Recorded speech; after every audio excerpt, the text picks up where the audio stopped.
Bihar board के matric और inter के एग्जामिनेशन में किस गलती की वजह से फाइनली रिजल्ट पेंडिंग में चला जाता है। बहुत सारे सवाल आपने हमसे पूछे हैं, तो उन जवाबों को क्लियर करने के लिए ये वीडियो मैं आपके लिए लेकर के आया हूँ।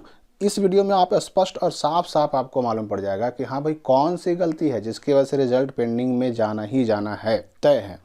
देखिए, कॉपी का पहले मसला हम देख लेते हैं। कॉपी के साथ समस्या क्या है कि इसमें जो आपका ये दाहिना भाग है, ये हिस्सा तो होता क्या है कि कॉपी चेक करने से पहले ही इसको फाड़ करके अलग कर दिया जाता है। अब आते हैं हम देखिए बाएं भाग में। तो बाएं भाग में अगर विषय आपने नहीं लिखा, कोई बात नहीं, रिजल्ट पेंडिंग में नहीं होगा। अगर उत्तर देने का माध्यम नहीं लिखा तो भी कोई बात नहीं, रिजल्ट पेंडिंग में नहीं होगा।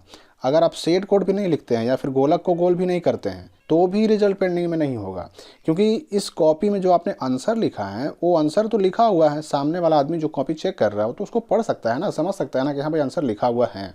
या फिर यहाँ देखिए, इस भाग में अगर सेट कोड छूट जाता है या फिर गोलक को गोल करने से छूट जाते हैं आप, या फिर यहाँ पे सवाल नंबर आप नहीं लिख पाते हैं तो भी कोई दिक्कत नहीं होने वाली है, स्पष्ट जान लीजिए।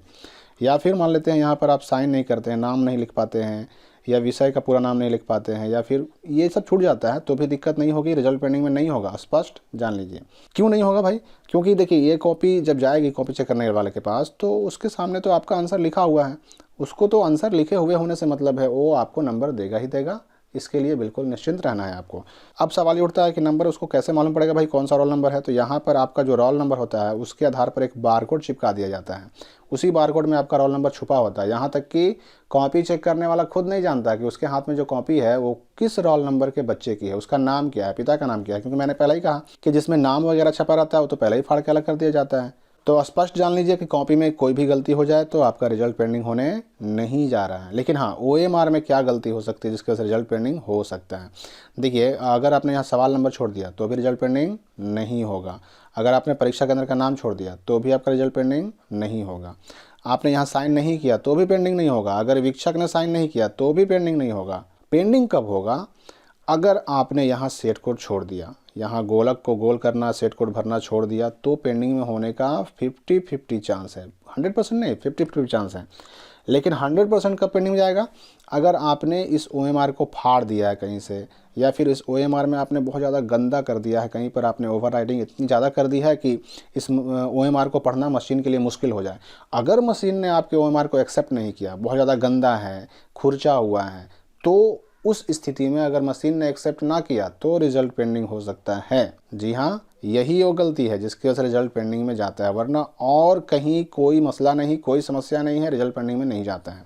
कारण ये है कि सारे डिटेल बिहार बोर्ड ने पहले ही छाप दिए हैं, प्रिंट कर दिए हैं, इसीलिए ताकि आप गलती ना करें। आप गलती ना करेंगे तो रिजल्ट पेंडिंग में भी ना होगा। तो स्पष्ट आप जान लीजिए कि कॉपी और OMR ये दोनों ऐसी चीज़ें हैं कि कॉपी में तो गलती होगी तो कोई दिक्कत नहीं, चेक होगा ही होगा, नंबर मिलेगा ही मिलेगा। OMR में आपने गंदा नहीं किया है, ओवरराइटिंग नहीं किया है, उस पर कहीं पे अगर कोई गंदा निशान नहीं बनाया है तो वो भी चेक होगा, नंबर भी मिलेगा। सेट कोड छोड़ने पर थोड़ा थोड़ा डर होता है। हालांकि पिछले साल बिहार बोर्ड ने क्या किया कि जितने लोगों का सेट कोड छूटा था वो सबका रिजल्ट मिल गया। कारण क्या है कि एक जो है अनुपस्थिति पत्र बिहार बोर्ड भरवाती है हर दिन के एग्ज़ाम में, और उसमें सबका सेट कोड वो लिखवा लेती है। इससे क्या होता है कि OMR चेक करने में आसानी हो जाती है। तो इसलिए आप निश्चिंत रहें, अगर आपने ये गलतियाँ ना की है तो आपका रिजल्ट पेंडिंग में नहीं जा रहा है। तो अब आप समझ गए होंगे कि बिहार बोर्ड के मैट्रिक और इंटर एग्जाम में किन गलतियों की वजह से रिजल्ट पेंडिंग में फाइनली चला जाता है। फिर भी कोई सवाल अगर पूछना हो आपको तो आप कमेंट बॉक्स में पूछ सकते हैं, मैं आपको जवाब जरूर दूंगा। हमारे चैनल को आप सब्सक्राइब करें, ज़्यादा से ज़्यादा लोगों तक हमारे वीडियोज़ को शेयर करें। धन्यवाद दोस्तों।